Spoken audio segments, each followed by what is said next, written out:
ዙሪያው ገደል ሲሆንባችሁ የሚያስጨንቅ ነገር ወሬም ይሁን መከራ ስትሰሙ ቤክሲያን ቀጥ ብላችሁ ሄዳችሁ እንዲህ ብላችሁ መጠየቅ ትችላላችሁ። ጌታ አሁን አንዳንድ ሰው ብር አጠራቅሞ እንደምንም ብሎ ኢየሩሳሌም ሄዶ ተሳልሞ ይመጣል። ጥሩ ነው፣ ግን ኢየሩሳሌም መሄድ ኃጢአትን ሊፍቅ አይችልም ልብ ካልተስተካከለ። ከቅዱስ ሚካኤል ከተማ ብትኖር እንኳን ልብ ካልቀናና ካልተስተካከለ ድህነት የለም። እግዚአብሔር እንዴት ሰው ሊሆን ይችላል? አንዲት ሴት ያለ ወንድ እንዴት ልትወልድ ትችላለች? እንዴት ሰው ዳግመኛ ሊወለድ ይችላል? አንድ ሰው ከሞተ በኋላ እንዴት ሊነሳ ይችላል? የመምህር መታጣት፣ የትምህርት መታጣት እጅግ ይጎዳል። የሁከት ሁሉ መነሻ ነው። የኃጢአት መጀመሪያ ዕውቀት በቃኝ ማለት ነው ይላሉ አባቶች። ትዳር የሚፈርሰው ምንድነው? ዕውቀት ስለጠፋ። ዝም ብሎ ሴት መሆኗን አይቶ ነው የሚያገባት እንጂ ሚስት ማለት ምን ማለት እንደሆነ አያውቅ። ፍርድ ቤት ብትሄዱ ብዙ የሚካሰሰው የቁጥር ብዛት ክርስቲያን ማለት ትዳር። ሀገር የሚጠፋው ዕውቀት ነፃ ሆኖ ዝሙት፣ ምግብ እና ጨዋታ ብቻ በአንድ ከተማ የሚበዛ ከሆነ ሀገሩ እየጠፋ ነው። አሁን አንድ ሰው ዝም ብሎ እንጀራ እያበላችሁ ቁጭ ብታረጉት ሰላም አያገኝም። ይሄኛው ደግሞ ሌላ ተራቢ ተጠሚ የሆነ ህያው አካል አለው። ያም ነፍስ ነው። አይምሮ አለ። የአይምሮ ምግብ የሚያስፈልገው ነው። እና ድሮ ይሄ ካስታውሳላችሁ የደርግ መጽሐፍ ላይ ይጻፍ ነበር። ይሄ ምንድነው እርሻ ምናምን የሚባል መጽሐፍ ላይ በምግብ የተጎዳ የሚባል አይታችሁ ታውቃላችሁ? ኳሸርኮር አለ ያዘው የሚባል ይሄ ሆዱ እንደዚህ ግልብጥ ያለ አንገቱ ቅጥን ያለ እግሩ ደግሞ ሰላለ ምንም ከዚህ እንደዚህ ነው የማይባል ይቅጥህ የማይባል ይላሉ ሊቃውንቱ። እንደዚህ ያለን የሚሆነው በምግብ የተጎዳ ነው። ልክ ይወላችሁ ይሄኛው አካላችን እንደሚጎዳ አይምሮአችንና የውሳጣው የነፍሳችን ጠባይ ቃለ እግዚአብሔር ካጣ እንግዲህ ሰው እንግዲህ ውሃ አልባ ስንት ቀን የሚቆየው? 4 ቀን። እንደ ሳይንሱ ነው እንደሰማሁት። ባለሙያዎች ይናገሩታል። የኔ የጥራዝ ነጠቅ ወሬ ነው። 4 ቀን እንደ ምግብ 7 ቀን ምግብ ቢያጣ እንቅልፍ ባይተኛ ደግሞ 3 ቀን ይቆያል። አያችሁ፣ ነፍሳችን ግን ቃለ እግዚአብሔር ካላባት 20 ዓመቷ 30 ዓመቷ በቸርነቱ ነው ቁመን መሄዳችን ራሱ እና ሰው ቃለ እግዚአብሔር ሳይበላ መዋል ማደር የለበትም። ፈጽሞ ረሃብተኛ ይሆናል። የህይወቱ ቅርጽ ሁሉ ይበላሻል። ሲሲታ ለነፍስ ቃላት ይሁን እግዚአብሔር። የነፍስ ምግቧ የእግዚአብሔር ቃል ነው እና በቀን ቃለ እግዚአብሔር መስማት አለባችሁ። አሁን እዚህ ስለመጣችሁ አይደለም። ባላችሁበት ከተማ ማንም ይቆም ማን የእግዚአብሔር ቃል ሲያስተምር አክብራችሁ መስማት አለባችሁ። መምህር መርጣችሁ የምትሰሙ መሆን የለባችሁ። ማንም ይቆም ቃለ እግዚአብሔር ሳትሰማ መዋል የለም። የዕለት እንጀራችን ስጠን ዛሬ ብላችሁ አይደል? የዕለት እንጀራችን ስጠን ዛሬ ማለት አንዱ ፍቹ ጉባኤ ከተዘረጋበት ቃለ እግዚአብሔር ከሚነገርበት አድርሰህ አውለን ማለት ነው። አንዱ ፍቹ አንዱ ትርጉም ነው። ጉባኤ ከተዘረጋበት ቃለ እግዚአብሔር ከሚነገርበት አውለን ይሄንን ለማለት ነውና ሳትሰሙ ጠዋት የፈለገ ነገር ቢገጥማችሁ ወንጌሉን ሳትሰሙ ከቤተ ክርስቲያን እንዳትወጡ አደራ ለማለት ነው።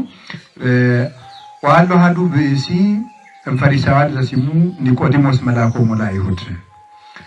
ከፈሪሳውያን ወገን የሆነ ስሙ ኒቆዲሞስ የሚባል አንድ ሰው ነበረ። ወውቱ ዘመጽአ ኀበ እግዚእ ኢየሱስ ቀዲሙ ሌሊተ። ይኸውም አስቀድሞ ወደ ጌታችን ወደ መድኃኒታችን ወደ ኢየሱስ ክርስቶስ በሌሊት መጥቶ ይማር የነበረ ሰው ነው ይላል። እዚሁ ጋር እያብራራ ነው። እንዴት በሌሊት መጥቶ የሚማር ሰው። ይሄ ሰው ኒቆዲሞስ ይባላል። ከፈሪሳውያን ወገን ነው። ከፈሪሳውያን ወገን ነው ማለት ምን ማለት ነው? ብሉይ ኪዳንን ከሚያውቁ ሰዎች ወገን ነው እና ይሄ ተመጻዳቂ በሕግ ጠባቂነታቸው የሚመኩ ራሳቸውን እንደ ጻድቅ የሚቆጥሩ ፈራጆች የሆኑ ሰዎች ናቸው። እነዚህ ጽድቅ የሌላቸው ጽድቅ ግን ጠባቂ ነን ብለው የሚያስቡ እንደዚያ እንደ እናንተ ማለት ነው። ይቅርታ እንደ እናንተ አሁን የዚህ ዘመን ወጣት ራሱ አይጾምም።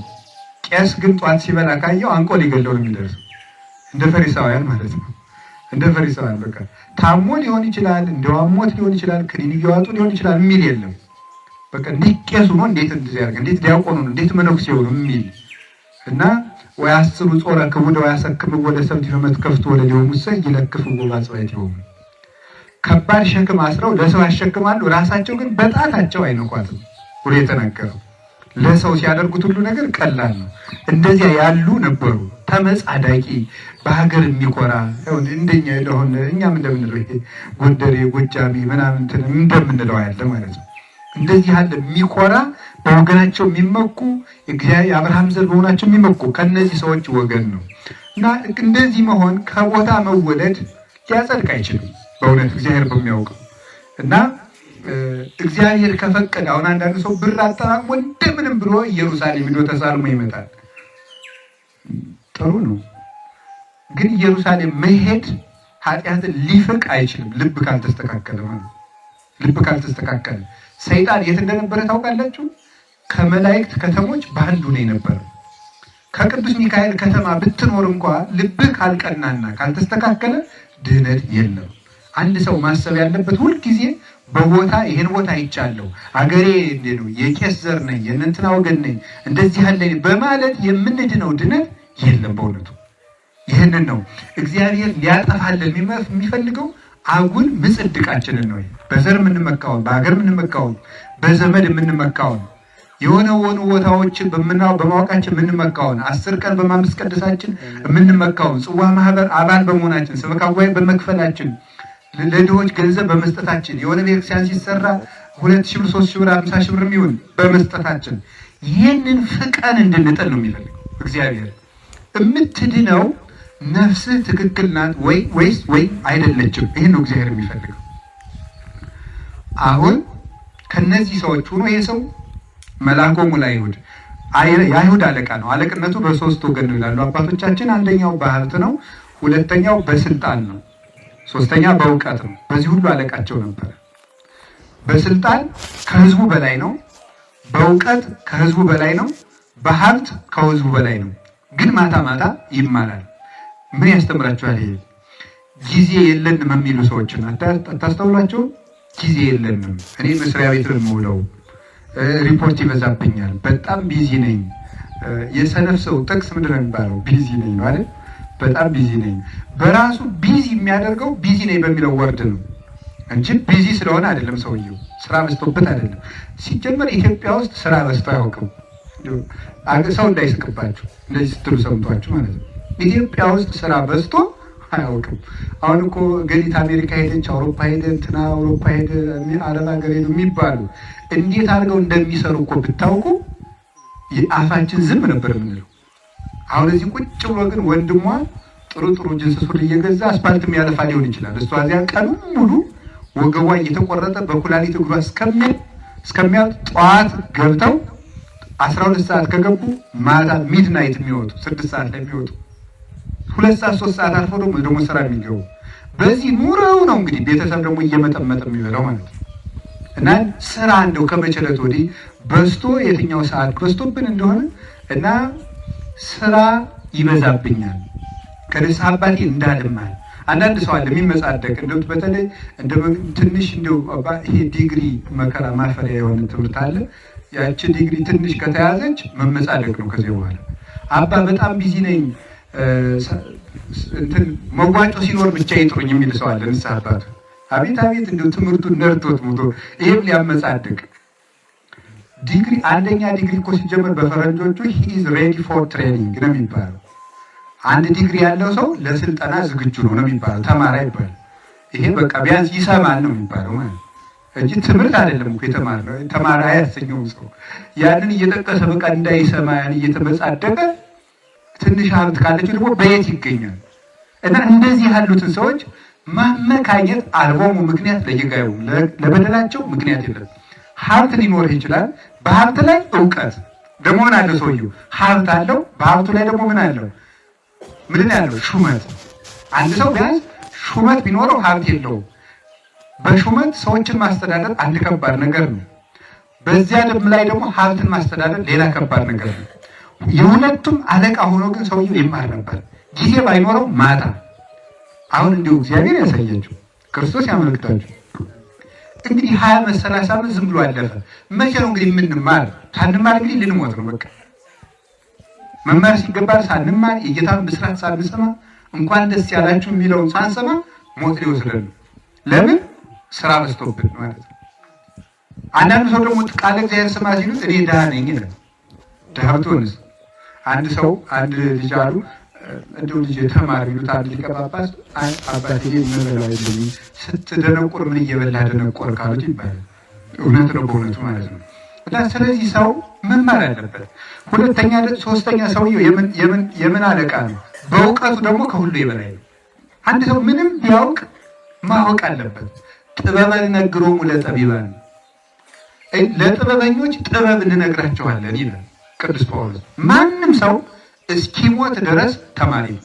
እስኪሞት ድረስ እንኳን ዘመናዊ ትምህርት ይቅርና ቤተክርስቲያን የኢትዮጵያ ኦርቶዶክስ ተዋሕዶ ቤተክርስቲያን ወይም የኢትዮጵያ ብቻ ስለሆነች አይደለም፣ በቃ አጠቃላይ ቤተክርስቲያንን የምወዳት ስለማላውቃት አቅሜን ስለምታሳውቀኝ ደስ ነው የምትለኝ። አወቅኩ ስላት ይሄንን አወቅኩት ስል ሌላ አምጥታ ድንጉር ታደርግብኛል። አላውቅም፣ አርፌ ቁጭ። አሁን አንድ ሰው መጽሐፍ መምህር ቢሆን ቅኔ አያውቅም፣ ቅኔ ቢያውቅ ድጓ አያውቅም፣ ድጓ ቢያውቅ አቋቋም አያውቅም፣ አቋቋም ቢያውቅ ቅዳሴ አያውቅም፣ ቅዳሴ ቢያውቅ ዝማሬ አያውቅም። ሁሉንም ቢያውቅ ደግሞ ሁሉንም እንደሚገባው አያውቅም፣ ይጎድልበታል። ስለዚህ ቤተክርስቲያን አቅሙን ታሳውቀዋለች፣ እያደነቃት ብቻ ይኖራል ማለት ነው። ቤተክርስቲያንን ጨርሶ ማወቅ አይቻልም፣ መውደድ ብቻ ነው የሚቻለው። እና ወይዴ ብሔረ ሮሜ ሪክዋ ለቤተክርስቲያን አይመርክዋ አፍቀርክዋ ያለ ቅዱስ ያሬድ እንደዚህ ነው። ቤተክርስቲያንን አየኋት፣ አወቅኋት፣ ወደድኳት። በቃ ቤተክርስቲያንን ታያታለህ፣ የአቅምህን ታውቃለህ፣ ትወዳታለህ እንጂ ቤተክርስቲያንን አውቆ መጨረስ አይቻልም። እና የኃጢአት መጀመሪያው እውቀት በቃኝ ማለት ነው ይላሉ አባቶቻችን። እውቀት በቃኝ ማለት የኃጢአት መጀመሪያ። ሰው እንዲሁ እንዴት ያለ ትምህርት እኮ ቆይ አንድ ነገር ብቻ እስኪ ልጠቁማችሁ፣ ሰዓቱን እንዳይሄድብን ትምህርቱ ተቋርጦ እንዳይቀር። አንድ ሰው የእውቀት ደረጃ ትንሽ ልንገራችሁ፣ ስለ እውቀት ማለት ነው። አንደኛው የትምህርት እውቀት አለ። የትምህርት እውቀት መንፈሳዊ እውቀት አለ፣ ስጋዊ እውቀት አለ። ይሄም በሁለት ክፈሉት። ስጋዊ እውቀት የሚለውን በጣም ብዙ ትንሽ ቁጠሩ። ሳይኮሎጂ በሉ፣ ባዮሎጂ፣ ጂኦግራፊ፣ ጂኦሎጂ፣ አንትሮፖሎጂ ይሄ ሁሉ አውቃቸዋል። ማቴማቲክስ፣ ፊዚክስ፣ ይሄ ሁሉ ማቴማቲክስ፣ ፊዚክስ የሚባለው እቺ በግሬድ ታትማ የምትሰጠን መጽሐፍ አይደለም እያልኩት ያለ ሙሉን ነገር ያወቀ ሰው አለ ወይ? ጨርሶ የለም። ወይም ደግሞ ስነ ፈለክ የሚያውቅ ሰው፣ የቀመር ስራ የሚያውቅ ሰው ጨርሶ የለም።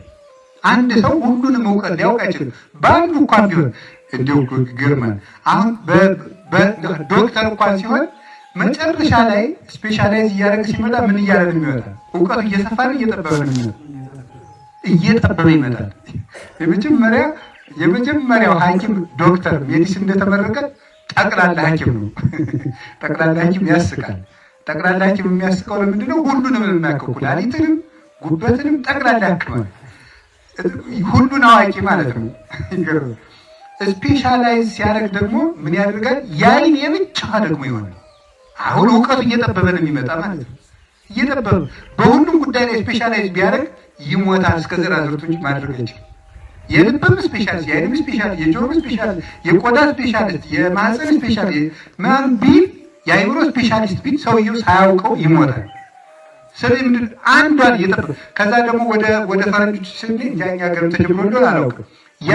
የአይን ስፔሻሊስት ከሆነ ደግሞ የፑፒሏ ብቻ የብሌኗ ብቻ ይሆናል። ጠቦ ደግሞ የዚች ብቻ ሰው እያወቀ ሲሄድ እየጠበበ አላውቅም እያለ እያነሰ ነው የሚመጣው ማለት ነው። እና በዓለሙ ያለው እንኳን እንዴት አድርጎ አቅማችን እንደሚያሳውቀን ልብ በሉ። ግን ሌላውን እኮ ተውት። አንተ አሁን ማስተርስ ይዘህ ፔንሽን ይዘህ እኮ ገበሬው ይበልጣል በእውቀት። ስንዴ እንዴት እንደሚዘራ አታውቅም። በቃ ተምረሃል፣ ግን አግሪካልቸር ተምርካል፣ ግን በፍጹም ለስንዴ የትኛው መሬት እንደሚስማማው ኑግ የሚሆን የትኛው እንደሆነ አታውቅም። ራሱ እሱ ይበልጣል በደንብ አድርጎ ማለት ነው። ምንን መቼ መዝራት እንዳለበት፣ መሬቱ መቼ ማረፍ እንዳለበት ጥንቅቅ አድርጎ ያውቃል። ገበሬው ይበልጣል። እና እውቀት አያስመካም። የመንፈስ ወደዚያ አቅም ስለሌለኝ ይተዋዋለሁ ለእናንተ። ወደ መንፈሳዊ እውቀት ልመልሳችሁ። መንፈሳዊ እውቀት የትምህርት እውቀት አለ። የትምህርት እውቀት ማለት እንግዲህ እግዚአብሔር ያሳያችሁ። የትምህርት እውቀት ማለት ምን ማለት መሰላችሁ? ከመምህራን ተምረን የምናውቀው። ለምሳሌ አሁን እንዳልኳችሁ ነው።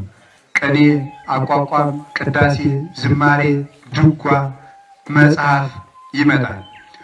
አሁን ይህንን ጨረሰ የሰውየው ብትሉ አላለቀም። ለምንድን ነው ያላለቀ? መጽሐፍ ተምሮ 4 ጉባኤ ተመረኩ ቢል አንድ ሰው የቅዱስ ኤፍሬም ድርሰት ብቻ 14000 መጽሐፍ አለ። እግዚአብሔር ያሳያችሁ።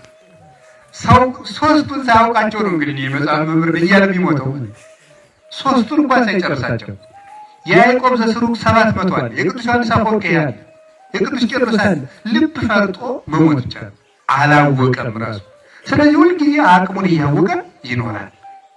ከዛ የምን ይባላል? የትምህርት እውቀት። የትምህርት እውቀትን ሲጨርስ ደግሞ የምን አለው? የተግባር እውቀት። እስቲ የተግባር እውቀት ነው። የምን እውቀት አለው? አዎ የተግባር እውቀት። አሁን ዛሬ ለምሳሌ እናንተ ትማራላችሁ። ከተማራችሁ በኋላ ምን ትወጣላችሁ? ፕራክቲካል ትወጣላችሁ ማለት ነው። እሱ የተግባር እውቀት መሆኑ ነው ማለት ነው። የተግባር እውቀት የሚባለው 80 መጽሐፍ ተምረህ አንበህ ደግሞ እነሱን መስራት አለብህ ማለት ነው። ከሰይጣን ተፈትነህ እንዴት እንደሆነ ማለት አለብህ። እንዴት እንደሆነ ጸሎት ቤት ተናግሮ ስለ እግዚአብሔር ትላለህ። ጸሎት ማለት ከእግዚአብሔር ጋር መነጋገር ነው ይላል። ጸሎት ማለት ከእግዚአብሔር ጋር መነጋገር ነው ትልና ጸሎተ ሥጋ፣ ጸሎተ ሥጋ፣ ጸሎተ ነፍስ፣ ጸሎተ ልቡና አለ። 3 አይነት የጸሎት ደረጃዎች አሉ። እነዚህን ሰርተህ ተፈትነህ ማለት አለብህ። ይሄን እንደገና ደግሞ እስከሚሰራው ድረስ ወዲያ ደግሞ የተማረውን ደግሞ አሁን ይጨርሳል። ከዚያ ምን ይቀረዋል መሰላችሁ? አላችሁ የመገለጥ እውቀት ደግሞ አለ። የመገለጥ እውቀት እግዚአብሔር ደግሞ ገልጦ የሚያሳውቀው እንደገና ደግሞ በተደሞ በቃ ተነክረት አይምሮትከ በላዕሌ ብሎ ዚያዋል ጥበብ እውቀት በኔ ላይ ተደነቀች ብሎ አለማወቁን እስኪያውቅ ድረስ ደግሞ የእግዚአብሔር መገለጥ ደግሞ ያዘነጋዋል። ይሄ ደግሞ የራሱ ደረጃ አለው። ግዙፋን ፍጥረታትን ማየት ይሄ 3 የቅድስና ደረጃዎችን ሲጨርስም ያገኘው በዓለም ያው እዚህ ጣና ውስጥ ያሉትን አራዊት በሙሉ በባህር ውስጥ እንደተቀመጡ ማየት እዚህ ቁጭ እንዳለ ይሄ አለ። የነፋስን መልኩን ማየት፣ የነፍሳትን መልክ ማየት፣ ሰዎች በሌላ ቦታ ሆኖ የሚያደርጉትን ማየት አለ። ደግሞ ከዛ መላእክትን በየከተማቸው ማየት ይሄ አለ። መጨረሻ ላይ እግዚአብሔርን ማየት አለ። ይሄ የምን እውቀት ይባላል? የምን እውቀት ነው? የመገለጥ እውቀት ነው። ከዛ መጨረሻ ላይ ደግሞ ምን የሚቀራል? ደግሞ የሞት እውቀት አለ። ስትሞት የምታውቀው ደግሞ አለ። ስትሞት ደግሞ ነፍሳት እንዴት ብለው እና አብርሃም እና ይስሐቅ እንዲሁ ጠጋ ብለው ቆመው ነው ወይስ እንዲሁ እንዴት ነው ያሉ? ገነት ውስጥ ቆም ብለው ነው? ተቀምጠው ነው? ተኝተው ነው? ደግሞ እንቅልፍ የለም። ምን እንዴት ብለው ነው ያሉ? የሆነ ዛፍ ስር ጠጋ ብለው ነው ያሉት ወይ የሆነ ቦታ ላይ ተሰብስበው ከምንጭ ብለው ነው እንደዚህ እንዴት ብለው ነው ያሉ ቢባል ስትሞት ታውቀዋለህ። ይህ ስትሞት ነው የምታውቀው። ከዚያ ደግሞ ክርስቶስ ሲመጣ ደግሞ የምናውቀዋል። ክርስቶስ ሲመጣ ደግሞ ቀኝ ግራ ስንቆም እንዴት ነው የምንሆነው? ጠጋ ብለን መቆም ነው። ራቅ አድርጎ በትሮ ነው የሚያቆመን። አየር ላይ አንጠልጥሎ ነው የሚፈርድብን። የሆነ ሜዳ ላይ አከማችቶ ነው። ክርስቶስ ሲመጣ ታውቀዋለህ። ከዛ መንግስተ ሰማያት እንዴት ብለን የምንቀመጥ? የሆነ የብርሃን ወንበር ተቀምጦልን ነው? እንደው ቆመን ነው ሁልጊዜ? መገራረድ ሳለ ለምሳሌ የሆኑ ሰዎች በዚሁ ነው አይታችኋል። እንግዲህ ከአዳም ጀምሮ እስከዚያ ድረስ የሞተው ሰው ሁሉ በአንድ አዳራሽ ነው የሚኖረው መንግስተ ሰማያት። አትጋብኝ ምናምን መባባል ሳለ ነውስ እንዴት ነው? ነውስ ከየት አንስቶ ከዚህ እስከ አሜሪካ ቢሆን ነው መንግስተ ሰማያት? ስትሞት ይሄ ብቻ ነው ስትሞት፣ ለዚያውም ክርስቶስ ሲመጣ ለዚያውም ከገባህ ብሎ የምታውቀው ማለት አሁን ሰው ይሄን ሁሉ ነገር ማወቅ ይሄን ሁሉ ያላወቀ ሰው እንዲሁ ምን አለበት? በጉድጓድ ውስጥ የሚኖር ሰው የፀሐይ ውበት አያውቅም። በጉድጓድ የሚኖር ሰው ድንቁርና ምን አለ? ይሄን ሁሉ ትዝ አይለን መኖሩን አናውቅም። ተሸፍነን ደስ ሳይለንም ሳይከፋንም ታትመን ልንወሰድ እና እግዚአብሔር ከዚህ ይሰውራል። ምንም ስራ ቢበዛባችሁ ተማሪዎች ሁኑ። እውነቴን ነው። ዛሬ የኒቆዲሞስ ታሪክ የሚያስተምራችሁ እንድትማሩ። እውቀት ነፃ ያደርጋል። እውቀት መከራን ያሳልፋል፣ ብልሃትን ይሰጣል፣ መውጫ ቀዳዳ ያሳያችኋል፣ አያያዝ ታውቁበታላችሁ፣ መንገድ ታውቃላችሁ። የሚያውቅ ሰው የት መሄድ እንዳለበት ጠንቅቆ ያውቃል። የአሁኑ ሰው ደግሞ በጣም እንዴት ሆኗል መሰላችሁ? ሁሉን የሚያውቅ ምንም የማያውቀው ነው። ሁሉን ያውቃል። በዓለም ላይ ደንቆሮ የሚባለው ምንም ሁሉን የሚያውቅ ሰው ሁሉን አንተ እንዳሉ ሰው ሰምታችሁታል። ይሄ ዩቲዩብ እና ምናምን የሚባል የወሬ በተለይ ደግሞ ቲክቶክ መጥቷል። እሱ ከመጣው ሰው ሁሉ ወሬኛ ስለሆነ ምንድን ነው የሚያደርገው? የሚያውቅ ነው የሚመስለው። ስለ ፖለቲካው ጥቂት ሰምቷል። ስለ እንትንም ጥቂት ሰምቷል፣ ስለ ታሪክም ጥቂት ሰምቷል፣ ስለ ምንም ጥቂት ሰምቷል። በቃ ስለ ሁሉ ነገር ይሄ ዝም ብሎ ሰው ከተሰበሰበበት ወሬውን ራሱ በበላይነት ይቆጣጠረዋል። የወሬኛነት ስሜት ነው አይደለም። ቆይ አልተረዳሁም እያለ ያወራ ሰው ወሬኛ። እንደዚህ አይነት መደማመጥ የሚያጠፋ ቤተክርስቲያን ላይ አንደማመጥ፣ ሰው ከሚስቱ ጋርና ከባሉ ጋር አይደማመጥ፣ ከጎረቤት ጋር አይደማመጥ። ምን መደማመጥ ጆሮአችን ዘግቶበታል። እና ተማሩ በሞት በጣም ተማሩ። ትምህርቱ ደሩ መጽሐፍ አንብቡ። እስቲ እግዚአብሔር ያሳያችሁ ሀገሪቱን እንዴት እየጠፋች እንደሆነ ማወቅ አለባችሁ። ሀገር የሚጠፋው እውቀት ነፃ ሆኖ ዝሙት፣ ምግብ ብቻ እና ጨዋታ ብቻ በአንድ ከተማ የሚበዛ ከሆነ ሀገሩ እየጠፋ ነው። ምልክቱ ይሄ ነው። እስቲ አሁን እናንተ ተወያይታችሁ ራሱ አንድ ላይብረሪ ያቋቁሙና አንድ ቤተክርስቲያን ላይ ወይ ቅዱስ ገብርኤል ወይ ቅዱስ ጊዮርጊስ ወይ መድኃኒዓለም ወይ ሌላ ቦታ አንብቡ እየሄዳችሁ። አስፋልት ላይ ቁጭ የሚሉ ስራ ፈት ወጣት በተለይ ክርስቲያኑ ማጥፋት አለበት። ቁጭ ብሎ የሰው እግር ሲቆጥር የሚሆን ነገሩማ ገዳምስ አንዳንድ ሰው ለጸበሉ እንዲመጣና ቁጭ ብሎ የመነኮሳት እግር ሲቆጥር ይውላል። እዚህ መተት መጎለት አትሰግድም አትጸልይ እና ቁጭ ይውላችሁ አስፋልት ጋር ቁጭ ብላችሁ ወይም የሆነ ሰው ሱቅ ሄዳችሁ ፍስዝ አድርጋችሁ በወሬ ስታደነዝዙት ከምትሉ አንዲት መጽሐፍ ብታነቡ እንጀራ ታገኛላችሁ፣ ነፍሳችሁም ትድናለች። እኔ እውነቴን ነው የምነግራችሁ፣ እውቀት ያወጣናል። እንዲሁ ቅዱስ ዮሐንስ አፈወርቅ የተናገረውን አንድ ቃል ናገርና አልጠቅልም። እስመ ተሐጥኦ ሊቅ ግብር እኩይ ውእቱ ወጥንት ለኩሉ ሀከክ። የመምህር መታጣት የትምህርት መታጣት እጅግ ይጎዳል። እስኪ በሉ የመምህር መታጣት በሉ የሊቅ መታጣት የሚጎዳ ተግባር ነው በሉ። የሁከት ሁሉ መነሻ ነው በሉ። የምን መነሻ ነው? ቅዱስ ዮሐንስ አፈወርቅ ድርሳን 34 ላይ የተናገረው ዕብራውያን በተረጎሙበት የጠብ መነሻው፣ የክርክር መነሻው፣ የብስጭት መነሻው፣ የዱላ የመጋደል መነሻው፣ የሀገር መፍረስ መነሻው ድንቁርና እንዳናውቅ እየተደረገ ወጣቱ እንዳያውቅ እግዚአብሔር ያሳያችሁ። ላይብረሪዎች አይገነቡልንም በየከተማው ቤተ መጻሕፍትን አያቋቁምም። መንግስትም ቢሆን ምን የሚደረግልን ስለነ ማንቸስተር፣ ስለነ ሊቨርፑል፣ ስለነ አርሴናል ይወራልናል። ይሄ እኮ በጣም ይሄ የሚወራበት የአየር ሰዓት ኢትዮጵያ ሰዓት ላይ የአየር ሰዓት የተከራየችው በብዙ ሚሊየን ዶላር ነው የተከራየችው። ልጆቿ የሚደነዝዙበት የአየር ሰዓት ማለት ነው። ለቤተ መጻሕፍት ለንባብ ግን አልተመደበም። እኔ ነግሬያችኋለሁ፣ ሀገርን የሚያድነው እውቀት ነው። ትውልድን የሚያወጣው እውቀት ነው። እንዴት ነው ትዳር የሚፈርሰው? ምንድን ነው? እውቀት ስለጠፋ ነው የሚፈርሰው። ዝም ብሎ ሴት መሆኗን አይቶ ነው የሚያገባት እንጂ ሚስት ማለት ምን ማለት እንደሆነ አይቶ ያገባት አያውቅም። ወንድ ስለሆነ ታገባለች እንጂ ባል ምንድን ነው? ለባል የሚሰጠው ክብር ምንድን ነው? የማግባት ትርጉሙ ምንድን ነው? ሳይገባው ይገባል። ሳይገባው ገብቶ አደናግሮት ትዳሩን ይወጣል። ፍርድ ቤት ብትሄዱ ብዙ የሚካሰሰው የቁጥር ብዛት ክርስቲያን ማለት ትዳሩ ሌሎች አይደለም። ይሄን ሁሉ ለምንድን ነው? ሳያውቅ ገብቶ ካህናቱ፣ ዲያቆናቱ፣ ሌላ ሁሉ ጠብ የሚፈጥሩ ምንድን ነው? ሳያውቀው ገብቶ እና እግዚአብሔር ያሳያችሁ እወቁ። በሞቴ ህዝቡ ጌታ እንዲህ ይላል ትንቢተ ሆሴዕ ምዕራፍ 4 ቁጥር 6 ላይ ህዝቤ እውቀት ከማጣቱ የተነሳ ጠፍቷል። አገርን የሚያጠፋው አለማወቅ ነው። እንዲሁ አለማወቃችን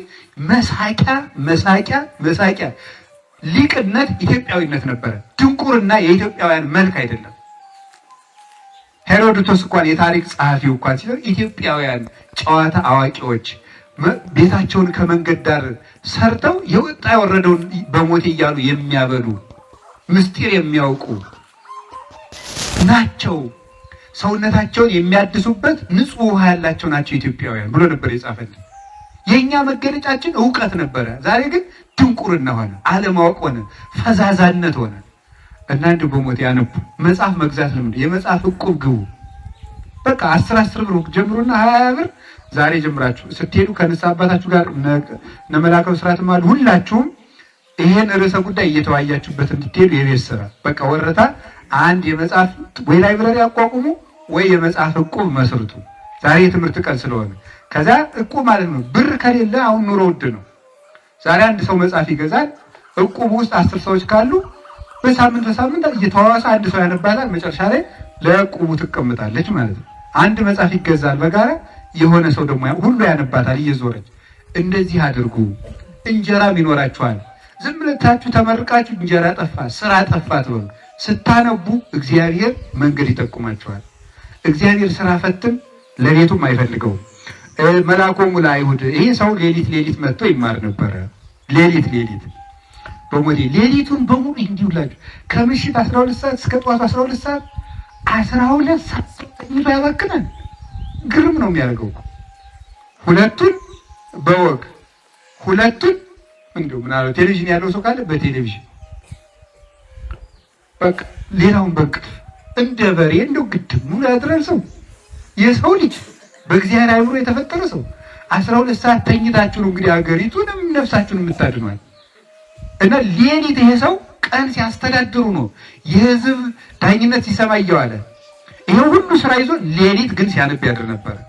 እንግዲህ ነግሬያችኋለሁ። እግዚአብሔር 12ቱን ሰዓት የአንድ ጤነኛ ሰው እንቅልፍ ስንት ሰዓት እንደሆነ ታውቃላችሁ? 4 ሰዓት። ከ4 ሰዓት በላይ የሚተኛ ከሆነ 8 ከተኛ በሬ ነው የሰውዬ ሰው አይደለም። እውነቴን 8 የሚተኛ በሬ በሉ 12 የሚተኛ ደግሞ አዞ በሉ። በቃ አንድ ሰው ሌሊቱን ሙሉ ካደረ አዞ ነው ዝም ብሎ እንቅልፍ የማያልቅበት።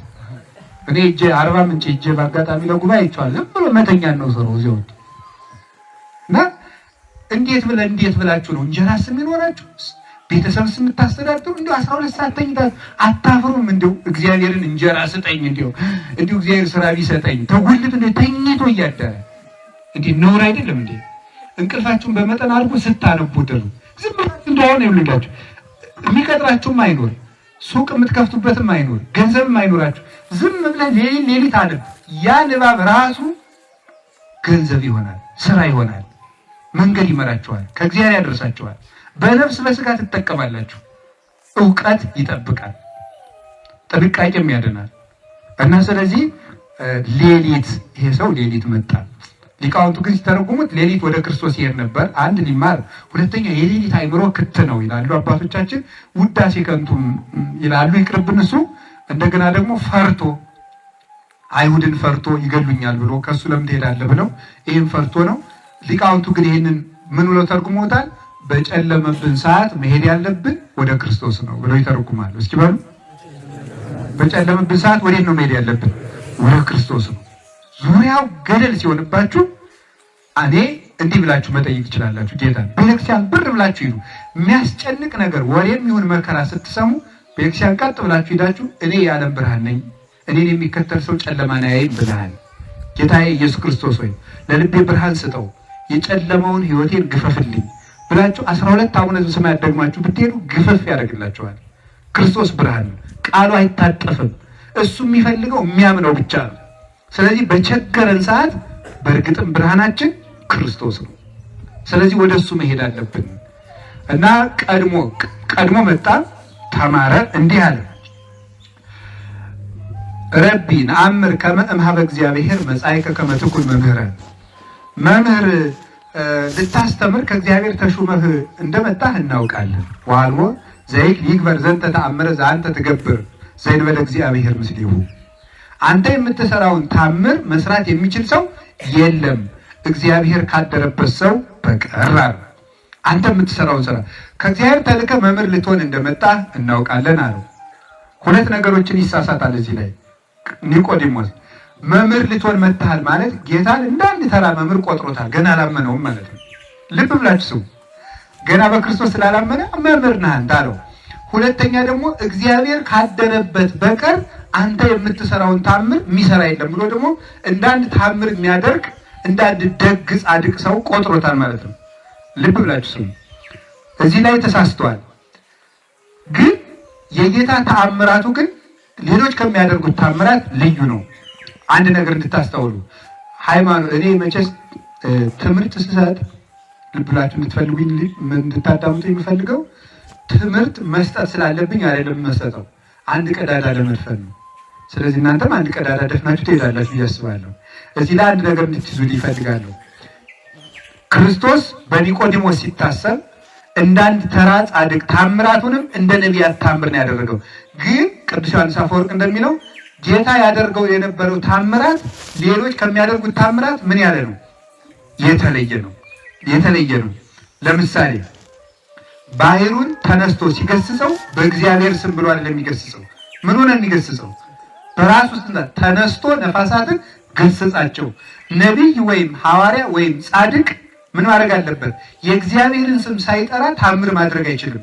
ክርስቶስ ግን በማቴዎስ ወንጌል ምዕራፍ 8 ላይ እንደተጠቀሰው ተንሥኦ ገሰጾሙ ለነፋሳት ወኮነ አብይ ዛይ፣ ተነሳ ነፋሳቱን ገሰጻቸው፣ ጸጥ ነው ያለው ነፋሱ። በማን? በስልጣኑ። ልብ ብላችሁ ስሙ። ሲያስተምር ነቢያት ሲያስተምሩ እግዚአብሔር እንዲህ ብሏል፣ አሸናፊ እግዚአብሔር እንዲህ ብሏል። አሸናፊ ነው የሚባለው፣ አሸናፊ አይባልም።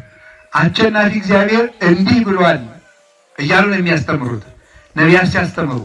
ሐዋርያትም ሲያስተምሩት ጌታችን ኢየሱስ ክርስቶስ እንዲህ ብሏል እያሉ ነው ያስተማሩት። ጌታ ሲያስተምር ግን እኔ እላችኋለሁ እያለ ነው ያስተማረ። እኔ እላችኋለሁ የማቴዎስ ወንጌል ምዕራፍ 5 ላይ ጀምሮ ስታነቡት እኔ ግን እላችኋለሁ እያለ ነው። ስለዚህ ራሱ ባለቤቱ ነው። እነዚያ ባለቤት አላቸው፣ እሱ ግን ራሱ ባለቤት ስለሆነ ነው። አጋንንትንም የሚያወጣቸው እንዲሁ በስልጣኑ ነበረ። ጌታ በስልጣኑ ነው። ሐዋርያት አጋንንትን ሲያወጡ የሐዋርያት ሥራ ምዕራፍ 16 ላይ እንደምታነቡት ድውይ ሲተረትሩ፣ ሽባውን ሲተረትሩ ወይም ድውይ ሲፈውሱ የሐዋርያት ሥራ ምዕራፍ 5 ላይ እንደምታነቡት በማን ስም ነው የሚያወጡት? በጌታችን በኢየሱስ ክርስቶስ ስም ብለው ነው የሚያወጡት። እሱ ግን ጋኔኑን የሚገስጸው በስልጣኑ። የማቴዎስ ወንጌል ምዕራፍ 9 ላይ እንደምታነቡት አንተ ጋኔን ውጣ እያለ ሉቃስ ወንጌል ምዕራፍ 6 ቁጥር 34 ላይ እንደምትመለከቱት ጋኔን ሆይ ውጣ እያለ ነው ያወጣው። በስልጣኑ ይህ ሁሉ ስራ ይሰራ ነበር። ሲያስተምርም እንደ ስልጣኑ፣ ጋኔን ሲያወጣ እንደ ስልጣኑ፣ ድውይ ሲፈውስ እንደ ስልጣኑ፣ ኃጢአት ሲያስተሰርይ፣ ለምጽ ሲያነጻ እንደ ነቢያትና እንደ ሐዋርያት በእግዚአብሔር ስም ንጻ ብሎ አይደለም፣ እፈቅድ ንጻ፣ እንድትነጻ ወድጃለሁ ንጻ ነበር የሚለው። ሽባውን እጁ የታጠፈውን ሰው የማቴዎስ ወንጌል ምዕራፍ 12 ላይ እንደምታነቡት እጁ የታጠፈውን ሰው በእግዚአብሔር ስም እጅ ይዘርጋል አይደለም ያለው፣ ስፋ እዴከ እጅህን ዘርጋ ብሎ ብቻ እጁን ይዘረጋው ነበር። በስልጣኑ ነው ይሄን ያደረገ እንጂ ታምሩ እንደ ሌሎች አልነበረም። ኒቆዲሞስ እዚህ ላይ ተሳሳተ። ስለዚህ ታምራት ለሚያደርጉ ሰዎች፣ ታምራት ለሚያደርጉ ቅዱሳን ታምር የሚያደርገው የታምራቱን ጌታ አንተ አንድ መምህር ነህ አለው። ልብ በሉ። የዚህ ጊዜ የጌታን መልስ ትሰማላችሁ። በጣም የሚያስደንቅ ነገር ነው። አሁን እናንተ ለምሳሌ የአንድ ሀገር ንጉሥ ብትሆኑና አንተ ሹፌር እንደሆንክ አውቃለሁ ቢላችሁ የሆነ ሰው ምን ትላላችሁ? አትናደዱ? ትናደዳላችሁ። አንተ ይሄ ልቡ የጠፋ ነው እንዴ ወይ ሰራው ትላላችሁ ማለት ነው። ያለ ማዕረጋችሁ ቢጠራችሁ ማለት ነው። ለምሳሌ አንዱ ቄስ ዲያቆን ብሎ ሊጠራው አሁን እኔ እንግዲህ ቅስና ላይ መስቀል ይዣለሁ ናማ ዲያቆን ቢለኝ ደንቆሮ ነው ይሄ አልሰማም እንደ እኔ መምህር እኮ ነኝ እላለሁ። ጌታ ግን እንደዚህ ሲለው አላረሙ። አንተ ጌታ ነኝ እንደዚህ አትበል፣ አነጋገርን አስተካክል አላለው። ዛሬ ግን እኮ በስም እንጣላለን። ይገርማል። እንደው በእናንተ ፊት አይነገርም እንጂ ቢነገርም ችግር የለም። ቤተክርስቲያን ላይ እንጣላለን። ያለቃው ስም ማዕረጉ ካልተጠራ መናደድ፣ አስተካክለ ጥራ ብሎ የሚናደድ ሰው አለ። በዚህ ምክንያት ከስራቸው የሚባረሩ ሰባኪያን ሁሉ አሉ። ያውቁናል። ያለቃውን ስም በትክክል ባለመጥራታቸው ማለት ነው። መልአከ ባለማለታቸው፣ ይህም ባለማለታቸው ይባረራል። በጣም የሚያሳዝነው ማለት ነው። ክርስቶስ ግን እንደዚህ እያለው ዝም ይገርም። ወደ ነፍሱ ድነት አንተ እንደዚህ አትመሰል። ንግግሩን ሳያርም ምንድን ነው? አማን አማን እብለከ ዘይተወልድ ዳግም ኢይሬ ያለ መንግስት እግዚአብሔር። እውነት እልሃለሁ ዳግመኛ ያልተወለደ ሰው የእግዚአብሔር መንግስት አይ ወደ ድነት ነው የሚወስደው። ንግግሩን ተው። ዋናው አንተ ወደሚያድነው ነገር ነው ጸጥ አለነቱ። አንድ ሰው የሆነ ነገር ሲሳሳት ንግግሩን ከማረም ይልቅ ወደ ቀጣዩ ምዕራፍ ወስዶ ሰውየውን ማስተካከል እና ለሰውየው የሚረባውን ነገር ማድረግ መልካም ነገር። ንግግሩን ሰውየውን መጀመሪያ ከነቀፍ ነው ሰው ለክብሩ ተጨናቂ ስለሆነ የሚያድነውን ነገር ከመስማት ይታቀማል፣ ጆሮውን ይዘጋብናል። መጀመሪያ ንግግሩን ካረም ነው። ዝም ብለን ግን ወደ ቀጣዩ ከሄድ ግን እንዳከበር ነው ስለሚሰማው እያደመጠን ይሄዳል። ስለዚህ ጌታ ምን አለው? እሱን ማዳን ስለሚፈልግ እውነትህን ነው፣ ዳግመኛ ያልተወለደ ሰው የእግዚአብሔር መንግስት አያይም አለው። ሁለት ነገር ነው የሚነግረው እዚህ ላይ። አንደኛ ይሄ ሰው ከነማን ወገን ነው? ዘመዶች ከባንዳን ማን ወገን ነው? ፈሪሳውያን በምን የሚመኩ ናቸው? በዘር በአብርሃም ዘር የሚመኩ ናቸው። ስለዚህ ያኛው ልደት ምን አይልም እያለው ነው፣ አያድንህም፣ መንግስተ ሰማያት አያስገባህም፣ ይሄኛው ነው ብሎ ወደዚህ እያመጣው ነው። ሁለተኛ መንግስተ እግዚአብሔር ያለው ሃይማኖትን ወይም የራሱን ጌትነት ነው። የክርስቶስ ጌትነቱ ምን ይባላል? መንግስት፣ ጌትነት፣ ኃይል፣ ስልጣን ትባላለች። መንግስት ይባላል ጌትነቱ። ስለዚህ ወደ መንግስተ እግዚአብሔር አይገባም የሚለው ዳግም መወለድ የሚለው ሁለት ነገር ነው። አንደኛው ጥምቀት ነው፣ ሁለተኛው ትምህርት ነው። ልክ ነህ። በትምህርት እኔ መልሼ ካልወለድኩ የኔን ጌትነት አታውቅም፣ ዙሪያውን ነው የምትኖረው፣ አይገባም በትምህርት ካልተወለድክ ማለት ነበረ። ከቃሉ ጋር ናቸው። አዎ በትምህርት ያልተወለደ ሰው ወደ እግዚአብሔር መንግስት አይገባም። በጣም ነው ደስ የሚለኝ። የእግዚአብሔር መንግስት የሚለው የክርስቶስ ጌትነቱ ነው። አሁን እንግዲህ ሰው መጥቶ ኢየሱስ እኮ እንደዚህ ነው፣ ፍጡር ነው፣ ክርስቶስ እኮ ምን ቢላችሁ አንተ ደግመህ ስላልተወለድክ ዙሪያውን ነው የምትሄደው፣ ውስጥ አልገባህም። ስትማር ደግመህ ትወለዳለህ። ደግመህ ካልተወለድክ አንዱ ልደትህ ምንድን ነው? እናትህ የሰጠችው ነው። ከእናትህ ማህፀን እንደወጣ በምትነጋገረው ንግግር የክርስቶስ ጌትነት ሊገባ አይችልም። ደግመህ ከመምህራን መወለድ አለ። ለዚህ ነው ቅዱስ ጳውሎስ አንደኛ ቆሮንቶስ ምዕራፍ 4 ላይ ሲናገር እስመ ወለድኩክሙ በትምህርተ ወንጌለ ክርስቶስ፣ በክርስቶስ የወንጌል ትምህርት ዳግመኛ ወልጃችኋለሁና ይላል። ስለዚህ ሰው ዳግመኛ ካልተወለደ የእግዚአብሔር መንግስት አያይም፣ የክርስቶስ ጌትነትም አይገባውም። አሁን ኒቆዲሞስ እንዴት እንደሚናገር ተመልከቱት። እንዲህ ይላል አላችሁ እግዚአብሔር ከሁላችን ጋር ነው። የኒቆዲሞስ ጥያቄ ይቀጥላል። እንዲህ ይላል እፎ ይክል ሰብ እምድኅረ ልህቀ ዳግመ ተወልዶ፣ ሰው ካደገ በኋላ እንዴት ዳግመኛ ሊወለድ ይችላል? ሰው ካደገ በኋላ እንዴት ሊወለድ ይችላል አለ። አሁን እሱ የመሰለው ሰው አድጎ ትልቅ ሰው 40 ዓመት 30 ዓመት የሆነ ሰው እንደገና የሚወለድ ነው የመሰለው። በቃ እንዴት ሊሆን ይችላል አለ። ጌታ ደግሞ እኔ የምልህ ሰው ካደገ በኋላ እንደገና ሐሳባችን ወደዚህ ያርጉት፣ እነሱ ስራቸውን ይስሩ። ሰው ካደገ በኋላ እንደገና ደግሞ ተመልሶ 9 ወር ተጸንሶ ይወለዳል ማለት አይደለም። እሱን አይደለም የምልህ አላለ። ተመልከቱ። አሁንም ደግሞ አያርመውም። ምንድን ነው የሚለው? አንተ አሰማም እየነገርኩህ አላለ። እንዴት ነው ያለው? አማን አማን ብለከ ዘይተወልደ ዳግም እማይ ወመንፈስ ቅዱስ ኢይበው ውስተ መንግስተ እግዚአብሔር። በቃ ደግሞ ማሳደግ ነው። አሁን ማሳደግ ነው እንጂ እሱን በማረም እና በመኮርኮም አይደለም ጌታ ጊዜውን የሚያፈስ። ሰው ዳግመኛ ካልተወለደ ወደ እግዚአብሔር መንግስት ሊገባ አይችልም ብሎ የእግዚአብሔር መንግስት አይ ማለት እንዴት ካደገ በኋላ ሰው ይወለዳል አለ። አይ ዙር ይወለዳል ማለት አይደለም። አንተ ደግሞ ሳይል ዝም ብሎ ምን አለው? ሰው ከውሃና ከመንፈስ ቅዱስ ካልተወለደ በስተቀር ወደ መንግስት እግዚአብሔር አይገባም ማለት። ልብ በሉ። ከውሃና ከመንፈስ ቅዱስ ካልተወለደ፣ ቅድም ልደቱን ነገረው፣ አሁን ደግሞ መወለጃውን ነገረው። ከውሃና ከመንፈስ ቅዱስ ካልተወለደ በስተቀር ወደ እግዚአብሔር መንግስት አይገባም ብሎ ደግሞ አሁን መወለጃው ከውሃና ከመንፈስ ቅዱስ ነው እንጂ ከእናቱ ማህፀን አይደለም ብሎ ነገረው። እስመ ዘተወልደ እምሥጋ ሥጋ ውእቱ፣ ከሥጋ የተወለደ ሥጋ ነው። ወዘተወልደ መንፈስ መንፈስ ውእቱ፣ ከሥጋ የተወለደ ሥጋ ነው። ሥጋዊ እንደ ሥጋዊ ልደት የምታስበው ሥጋዊ ልደትን ነው እያለው ነው ጌታ። ልብ ብላችሁ ስሙ። ከሥጋ የተወለደ ሥጋ ነው የሚለው እሱ አንተ ሰው ካደገ በኋላ መልሶ መወለድ አይችልም የምትለው ሥጋዊ ልደት ነው። እኔ የምነግርህ መንፈሳዊ ልደት ነው። በአንጻሩ ደግሞ የሥጋ ልጅ ሥጋ ነው። ለምድራዊ ርስት የሥጋ ልደት ይበቃሃል። የእናት አባት ልደት በእነሱ ልደት ተወርሰዋለህ። ወዘተወልደ መንፈስ መንፈስ ውእቱ፣ የነፍስ ልደት ግን የነፍስ ርስት ግን መንፈሳዊ ነው። መንፈሳዊ ልደትን በሥጋዊ ልደት አትወርሰውም። መንፈሳዊ ልደትን ማግኘት አለብህ፣ ከሥላሴ መወለድ አለብህ አለው። አሁን ደግሞ እንዲህ አለው፣ እንዴ ይክልኑ ሰብ እምድኅረ ልህቀ ገቢአ ወበዊአ ውስተ ከርሰሙ ወይትወለድ ዳግመ። ሰው ካደገ በኋላ እንደገና ወደ እናቱ ማህፀን ገብቶ እንደገና መወለድ ይችላልን? ይህ እንዴት ሊሆን ይችላል? የትምህርታችን ርዕስ ምንድን ነው? በንገር እንጂ ይሄ እንዴት ሊሆን ይችላል ብሎ ጠየቀ። አሁን ነገረው ጌታ እንዲህ ይላል፣ እስመ መንፈስ ሀበ ፈቀደ ይነፍ ወቃሎ ተሰምዕ ወባይቱ ይተአምር ማበይ ይመጽእ ዋበይ ያሐውር። ነፋስ ወደ ወደደው ይነፍሳል። ከየት እንደመጣህና ወዴት እንደሚሄድ ግን አታውቅም ማለት። እስኪ ነፋስ አለ የለም? ይኸው አንድ ጊዜ ወደዚህ ወደ ወይራው አለ የለም? አለ። በምን አወቃችሁ? አቤት በዛፍ። እሺ አሁን ሲያንቀሳቅስ ስላላየኸው ማን ነው ደግሞ ድምፅ መልኩን ስላላየኸው ነፋስ የለም ትላለህ ወይ ነው መልሱ አትሉ። ምክንያቱም አለ። ስለዚህ ነፋስን ድምፁን ትሰማለህ። አንዳንድ ጊዜ ሽ የሚል ድምፅ ስላለው ወይም ደግሞ ባህል ሲገስጽ ዛፍ ሲያናውጽ ትሰማለህ ይላል። የዛፉን የገደሉን የውሃውን ድምፅ የማይበሉን ድምፅ ሰምተህ ነፋስ ተነሳ ትላለህ። ከየት እንደመጣ ከምስራቅ መጥቶ ይሁን ከምዕራብ ወጥቶ ይሁን ወደ ምስራቅ ይሄድ ወደ ሰሜን ይሄድ አታውቅም። ከማወቄ ሁሉም ሁሉ የተወለዱ መንፈስ ቅዱስ ከመንፈስ ቅዱስ የሚወለዱ ሰዎችም እንደዚህ ነው አይመረመርም ብሎ ነገር